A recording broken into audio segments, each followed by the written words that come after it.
Yeah. The big thing about this album, obviously, is that you've gone back to your folk roots. When, why, and how did you decide it's time to go back to folk and only folk? Yeah, it's been kind of a building process. Kind of been in the works for a few years, I want to say. I was making, and before the pandemic in late 2019, early 2020, I was making a lot of pop music and kind of trying to figure out what was next and what made me happy. And, I was doing a lot of sessions and making kind of more poppy songs, and it just was like depressing me. Like I just didn't enjoy it.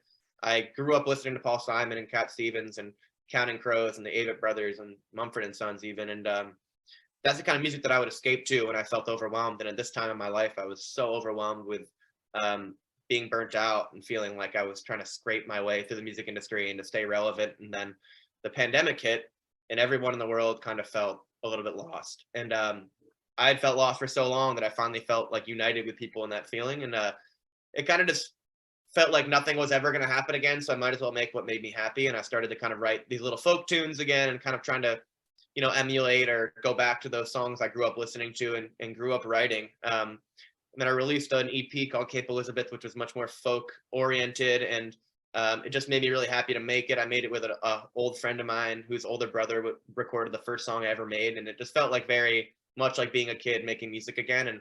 And to see that have a small amount and any degree of success kind of like inspired me to just do what makes me happy. And that was making these folk songs. And so as I was in Vermont during the pandemic, I started to write, stories and stories about Vermont, about New England, about New Hampshire. And eventually that kind of became Stick Season. And it was a very creatively fulfilling experience for me and reignited my love for music.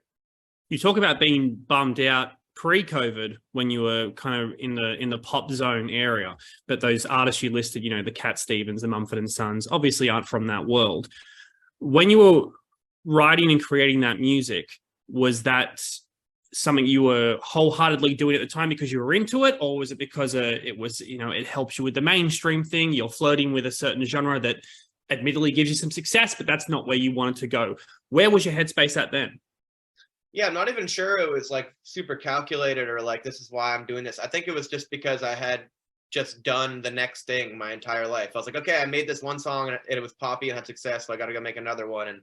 And I had 2 albums full of like primarily pop music. And so I just felt like that's what I was and that's what I had to do. And that's the people that I ended up surrounding myself with, who are all incredible writers and incredible people, but they were pop writers. And so I was like, oh, these are the people I work with. And like, this is the city I live in. I lived in New York, and this is the music I make. And it just felt like that was so ingrained with my career and so ingrained with my next steps and my future plans. And I never thought like I could just do whatever I want. I just felt like, keep doing this. It's worked so far. And I think when it comes to creativity and like being an artist, like you can't just do what feels routine, and like you have to do what makes you happy. And I didn't really realize that until the world forced me to.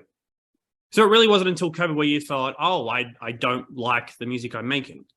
Yeah, it was. I was getting really burnt out in New York writing before COVID. And I was getting very much like I'm not enjoying. I just feel like I'm doing a job right now. I feel like I was clocking into a 9 to 5, and that wasn't making me happy. And I was like, I probably shouldn't feel like going in to create music should feel like so scheduled and so routine.